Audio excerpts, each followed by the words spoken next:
મહીસાગરની બાલાસિનોર નગરપાલિકાની ચૂંટણીમાં કોંગ્રેસનો મોટો આરોપ. વોર્ડ નંબર 2 ના કોંગ્રેસના મહિલા ઉમેદવારને ધમકી આપવામાં આવતી હોવાનો આરોપ લાગ્યો છે. ઉમેદવારી પરત ન ખેંચી હોવાથી ધમકી મળ્યાનો તેમણે દાવો કર્યો. માનસિક ત્રાસના કારણે જયાબેન ઠાકોર બીમાર પડ્યા હોવાનો પણ આરોપ લાગ્યો છે.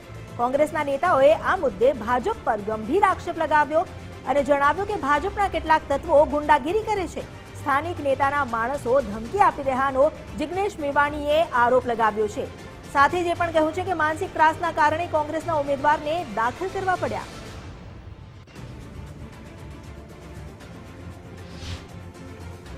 ભાજપની ગુંડાગીરી સામે એક સામાન્ય પરિવારની વિધવાની દીકરી જયાબેન ઠાકોરે ફોર્મ ભર્યું. એનું ફોર્મ ખેંચ્યું નહીં. ભાજપની સામે તાકાતથી લડે છે.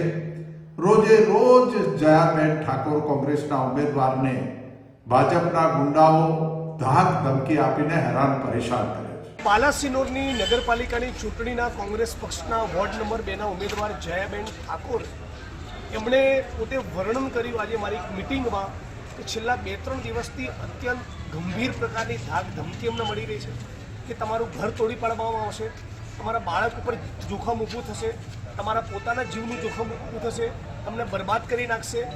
અહીંના એક સ્થાનિક ભારતીય જનતા પાર્ટીના નેતાના માણસો દ્વારા આ પ્રમાણેની ધાક ધમકી આપવામાં આવી હોય એવું બેન પોતે વર્ણન કરતા અમારી બધાની લગભગ 200 લોકોની સામે ઢળી પડ્યા. જયાબેન ઠાકોરને ઇમરજન્સીમાં હાલમાં લાવવામાં આવ્યા હતા. એમને તકલીફમાં એવું છે કે આ ઘટના અચાનક સ્ટ્રેસ વધારે પડ્યો એટલા માટે જ બની હોય એવું વધારે લાગે છે. એક પ્રકારના હિસ્ટેરિયા પ્રકારનો એપિસોડ હતો અને એમાં પ્રાથમિક સારવારમાં પ્રવાહીને આઈવી ફ્લુઇડને બધું આપવાની જરૂર હતી જે આપેલ છે.